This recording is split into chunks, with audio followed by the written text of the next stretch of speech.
ओम अज्ञानतिमिरान्धस्य ज्ञानाञ्जनशलाकया चक्षुरुन्मीलितं येन तस्मै श्रीगुरवे नमो। ओम विष्णुपदाय कृष्णपृष्ठाय भूतले श्रीमते जयपताकाशाय नमो आचार्यपदाय कृपदाय गौरकथादामोदाय नगरग्रामकाय नमो। ओम विष्णुपदाय कृष्णपृष्ठाय भूतले श्रीमते भक्तिवेदांत स्वामी नमस्ते सरस्वती देवे गौरवाणी प्रचारिणे निर्विशेष शून्यवादी पाश्चात्य गुरुवे गौरचंद्राय राधिकाय तदालय कृष्णाय कृष्ण भक्ताय तद्भक्ताय। কি বলতে চান?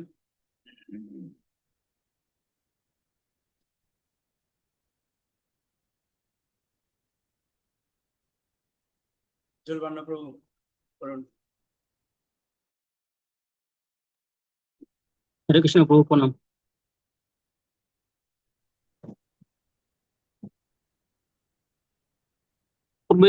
কিন্তু থেকে শুরু হবে নাকি?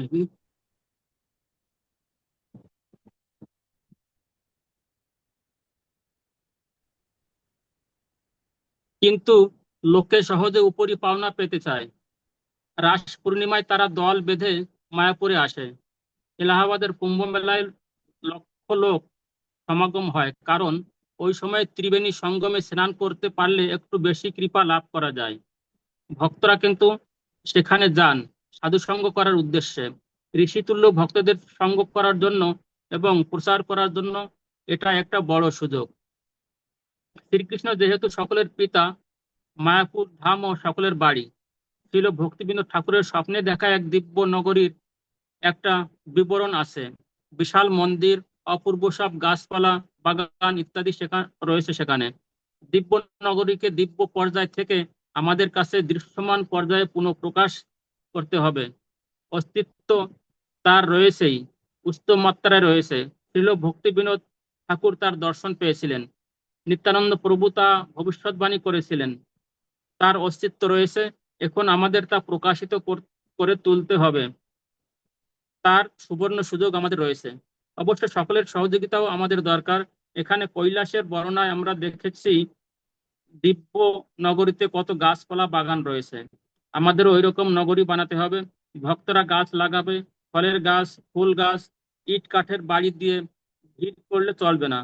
এটা হবে শ্রী শ্রী রাধা মাধবের কাছে আমাদের নিবেদন। তারা হলেন কুঞ্জ বিহারী। বনে বসে থাকতে তারা আনন্দ পায়। তাই আমরা এই গুপ্ত বৃন্দাবন মায়াপুরে সজ্জিত বন তৈরি করতে চাই, যাতে তারা এই সব কুঞ্জে এসে উপভোগ করতে পারে। ছিল প্রভুপাদ তার শিষ্য ও অনুগামীদের শুধু ভক্তিমূলক চিন্তা করতেই বলতেন না, তিনি উৎসাহ দিতেন কিভাবে বাস্তবে আমাদের চিন্তা ভাবনা, বাক্য, কাজকর্ম সবকিছু ভক্তিমূলক কাজে লাগাতে পারি। গুরুদেবের পূর্ববর্তী আচার্যদের, গৌরাঙ্গ মহাপ্রভু ও তার পার্শ্বদের এবং শ্রী শ্রী রাধা কৃষ্ণের মনোগ্রাহী ভক্তিমূলক কাজে আমাদের বুদ্ধিমত্তার ব্যবহারই তার উপযুক্ত সদ্ব্যবহার। ভগবানের আশ্চর্য সৃষ্টি, তার এবং তার ভক্তদের অপ্রাকৃত উপস্থিতি, এইসব সম্বন্ধে সবাইকেই বই পড়তে হবে। আমাদের কাজকর্ম অনেক সময় জাগতিক মনে হলেও ছিল রূপ গোস্বামী বলেছেন, যা কিছুই কৃষ্ণ চেতনা বৃদ্ধি করবে তাই উন্নতি বৃদ্ধি করবে, তা হবে বিষ্ণুর জন্য কর্ম। এখানে মায়াপুরে আমরা ছাপাখানায় প্রভুপাদের গ্রন্থ প্রকাশ করছি। এই পারমার্থিক কাজ প্রভুপাদের খুব প্রিয়। এখন বাংলা ভাষায় শ্রীমদ্ ভাগবত প্রকাশিত হওয়ায় আরো বহুজন আধ্যাত্মিক সত্য উপলব্ধি করার সুযোগ পাবে। কত লোক এখানে আসছে। তারা এবং মন্দিরের ভক্তরাও সকালের সাধনায়, জপ ক্লাসে, পাঠে অংশগ্রহণ করে, পুরাণের কাহিনী শুনে আধ্যাত্মিক লাভ পাচ্ছে। এইভাবে ভক্ত এবং অতিথিরাও ভগবত কথা শ্রবণ করে, মন্দির দর্শন করে আপনা আপনি বিশেষ উপরি কৃপা লাভ করে ফিরছে। পাপ পুণ্যের জমা খরচের হিসাব। আমরা যখনই সুখ ভোগ করি তখনই উপলব্ধি করা উচিত যে আমাদের প্রারব্ধ শুভ কর্মফলের পরিণামেই সেই সুখ ভোগের সুযোগ দিয়েছেন ভগবান। তবে সুখ ভোগ করার সঙ্গে সঙ্গেই সেই সঞ্চিত পুণ্যফল ক্ষয় হতে থাকে। ধ্রুব মহারাজেরও মতো মহাত্মা ভগবানের এই আইনের বাইরে যেতে পারেননি। অধিকাংশ লোকেই যখন সুখ উপভোগ করে তখন মনে করে এটাই চলতে থাকলে বেশ ভালো হয়, কিন্তু জমানো টাকা খরচ করতে করতে যেমন এক সময় তা ফুরিয়েই যায়, পুণ্যকর্মের ফল স্বরূপ সঞ্চিত সুখ উপভোগও এক সময় শেষ হয়ে যায়। তখন দুঃখ আসে। এই জমা খরচের হিসাব ঠিক রাখার জন্যই সুখ ভোগের সাথেই পুণ্য কর্মফলের হিসাবে কিছু কিছু জমা করার জন্য তপশ্চর্যা নিয়মিতভাবে পালন করে চলতে হয়। এই তপশ্চর্যাগুলির মধ্যে প্রধান চারটি হলো যৌন সংযম, মাছ মাংস বর্জন করে শুধু প্রসাদ আহার, দ্রুত ক্রীড়া বর্জন এবং আশাবাদী নেশা পরিহার। এছাড়া অন্যান্য তপশ্চর্যা হলো প্রতি মাসে দুবার একাদশী তিথিতে শুদ্ধ সাত্ত্বিকভাবে উপবাস ব্রত উদযাপন এবং চাতুর্মাসে আষাঢ় শ্রাবণ ভাদ্র এবং 4 মাস যথাক্রমে শাক, দই, দুধ এবং বিউলি ডাল ভোজন বর্জন করতে হয়। এইগুলির মাধ্যমে মানব দেহে আধ্যাত্মিক পরিমাণে প্রোটিন সঞ্চয় নিয়ন্ত্রণের বিধি বৈদিক যুগ থেকেই প্রচলিত রয়েছে। তার ফলে মানুষ সুস্থ দীর্ঘ জীবন যাপনের সৌভাগ্য অর্জন করতে পারে এবং তার পূর্ণ ফল সঞ্চিত হয়। তবে সাধারণ মানুষ দান ধ্যান আর তীর্থ ভ্রমণের মাধ্যমে পুণ্য সঞ্চয়ের যে চেষ্টা করে থাকে সেটাই সব নয়। ভগবান শ্রীকৃষ্ণের সন্তুষ্টি বিধানের জন্য যা করা হয় তার মাধ্যমে যথার্থ পুণ্য সঞ্চার হয়ে থাকে। এই জন্যই ভগবত ভক্তির অনুশীলন নিয়মিতভাবে করা উচিত। শ্রেষ্ঠ পুণ্য সঞ্চয়ের সেটি সহজতম পদ্ধতি। কেবলমাত্র ভগবান শ্রীকৃষ্ণের সেবার অনুকূল কাজ করতে থাকলেই নিরন্তর পুণ্য সঞ্চিত হতে থাকে। শ্রী চৈতন্য মহাপ্রভু এই কারণেই আমাদের উপহার দিয়েছেন ভক্তি, যার মাধ্যমে চিন্ময় আনন্দ লাভ হয়। ধ্রুব মহারাজ 36,000 বছর সার্থকভাবে পৃথিবী শাসন করেছিলেন কেবলই ভগবানের সন্তুষ্টি বিধানের জন্য এবং জনগণকে ভগবত মুখী করে তোলার জন্য। কলিযুগে ভগবানের সন্তুষ্টি বিধানের জন্য আমাদের চাই চৈতন্য মহাপ্রভুর কৃপা আশীর্বাদ। তার কৃপা সামান্য মাত্র ভগবত ভক্তির চর্চা করলেই দিব্য আনন্দ লাভের পথ প্রশস্ত হতে থাকে এবং সর্বপ্রকার অশুভ কর্মের কুফল নাশ হতে থাকে। যারা এইসব সদ উপদেশ মানে না তারা নিজেদের বড়ই বাস্তববাদী মনে করে বড়াই করে থাকে। তারা মনে করে জীবনটাকে তেমন ভাবে উপভোগ করে নেওয়াটাই মানব ধর্ম। তাই তারা তপশ্চর্যা করতে চায় না। তাই প্রকৃতপক্ষে তারা মোটেই বাস্তববাদী নয়, তারা মায়াবাদী। জগতের মায়ামোহে আসন্ন হয়ে তারা যা খুশি খায়, যেমন খুশি চলে, যা মুখে আসে তাই বলে চলে। তাদের দুঃখ দুর্দশার হিসাবের বোঝা সেই জন্য বাড়তেই থাকে।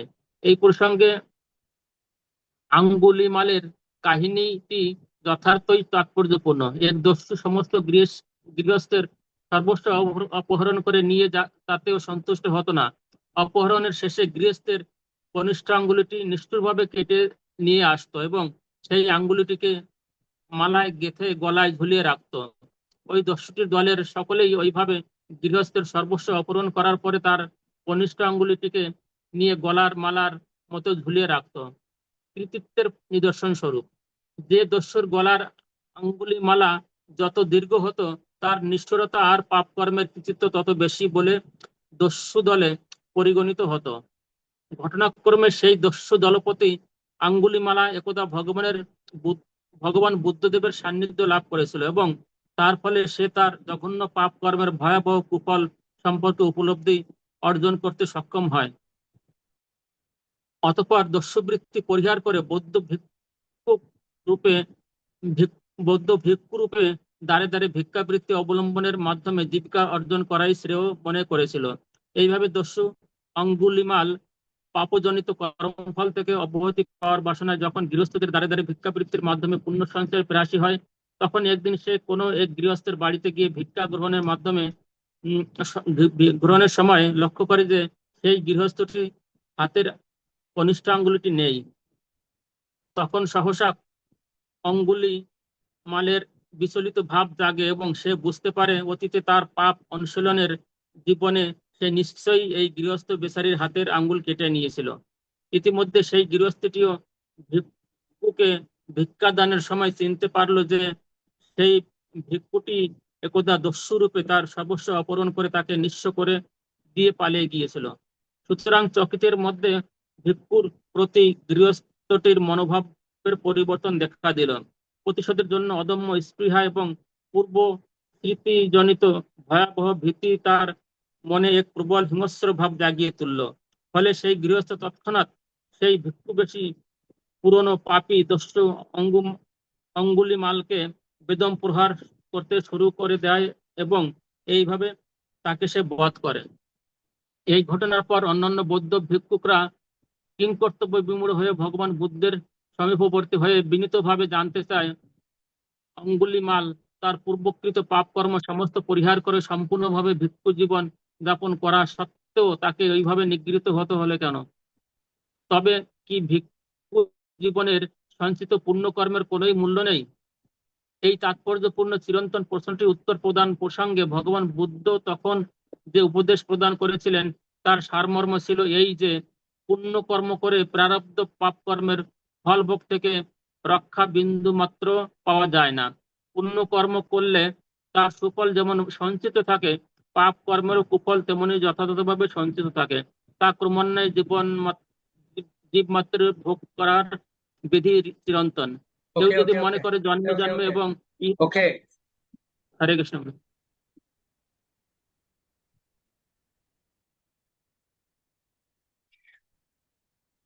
সর্বরূপা মাতাজি পড়ুন। হরে কৃষ্ণ প্রভু প্রণাম।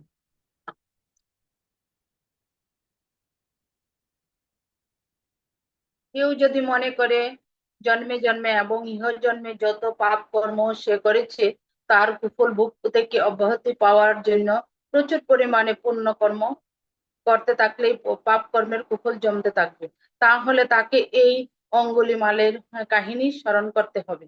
জীবনে যে কোনো পাপ কর্ম করলে তার পরিমাণগত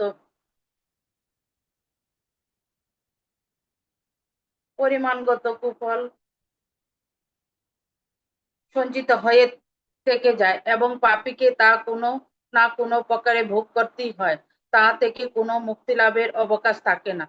পুণ্য কর্ম দিয়ে পাপ কর্মের কাটাকুটি খেলা করা চলে না। এটাই এটাই জড়া প্রকৃতির কঠোর নিয়ম।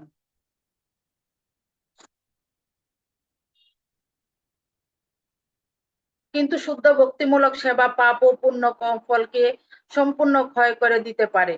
সুতরাং পাপ কর্ম থেকে সম্পূর্ণভাবে বিরত থাকার মতো জীবন দ্বারা অনুসরণ করাই সর্বাপেক্ষা বুদ্ধিমানের কাজ বলে শাস্ত্র সময়ে নির্দেশিত হয়েছে এবং তাই হচ্ছে শুদ্ধ ভক্তির অনুশীলন। যারা শাস্ত্রীয় অনুশীলনাদি জানেন না কিংবা জানলেও জড়জাগতিক জ্ঞান বিজ্ঞানের অহংকারে শাস্ত্রীয় অনুশাসন মানে না, তারা বুক ফুলিয়ে প্রকাশ্যে পাপ কর্ম করে থাকে এবং অবধারিতভাবে একদিন দস্যু অঙ্গুলিমালের মতোই সর্বজন্ম সমক্ষে পাপের ফল ভোগ করে। তার কোন রকম অন্যতা হয় না। ইহজন্মে না হোক পরজন্মে, এমনকি বহু জন্ম জন্মান্তর ধরেও সঞ্চিত পাপ কর্ম ফল ভোগ করে চলতে হয়। তেমনি পুণ্যকর্মের ফলও সঞ্চিত থাকে এবং ইহজন্মে ও জন্ম জন্মান্তর ধরে তার সুফল ভোগ করা চলে। এই পুণ্য ফল এক শক্ত বন্ধন। তাই বুদ্ধিমান মানুষ মাত্র এই বিবেচনা ভক্তি জীবন যাপন করে সর্বদাই পাপ এবং পুণ্য উভয় প্রকার ফলের বন্ধন থেকে মুক্ত হয়। অঙ্গুলিমাল ভিক্ষু জীবন গ্রহণ করে পুণ্য সঞ্চয় করেছিলেন, কিন্তু তিনি শুদ্ধ ভক্তি জীবন গ্রহণ করেননি বলে তাকে শাস্তি ভোগ করতে হয়েছিল। পাপ এবং পুণ্যের ফল যদিও পরস্পরকে প্রস্তাবিত করে না, কিন্তু শুদ্ধ ভক্তিমূলক সেবায় নিযুক্ত হলে উভয় প্রকার কর্ম বন্ধনই ক্রমে ক্রমে নিঃশেষিত হয়ে যায়। পুণ্য নামের বন্যায় ভাসবে সবাই। একজন আসরিক ব্যক্তি বলতে পারে, আমি ঈশ্বরে বিশ্বাস করি না, আমি ঈশ্বরের সামনে প্রণাম করব না, কারোর সামনে আমি কখনো প্রণাম করব না। কিন্তু ভগবান শ্রীকৃষ্ণ গীতায় বলেছেন, যারা অসুর তাদের জন্ম মৃত্যু রূপে ভগবান বিরাজ করেন। তারা যদি স্বেচ্ছায় ভগবানকে ষষ্ঠাঙ্গে প্রণাম না করে তাহলে মৃত্যুকালে চিত হয়ে ঠাকুরের সামনে শুয়ে পড়তে হবে, প্রণাম করতে হবে, তা ইচ্ছাকৃতভাবেই হোক বা অনিচ্ছাকৃতভাবেই হোক। আর দেহের মৃত্যুর পর আত্মা তো চিরকাল বেঁচে থাকে, পরের জন্ম কোনো জায়গায় হবে তা বলার আমাদের অধিকার থাকে না।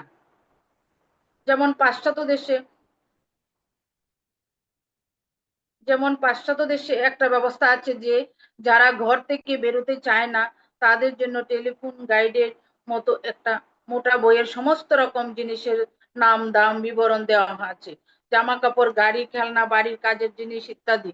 তার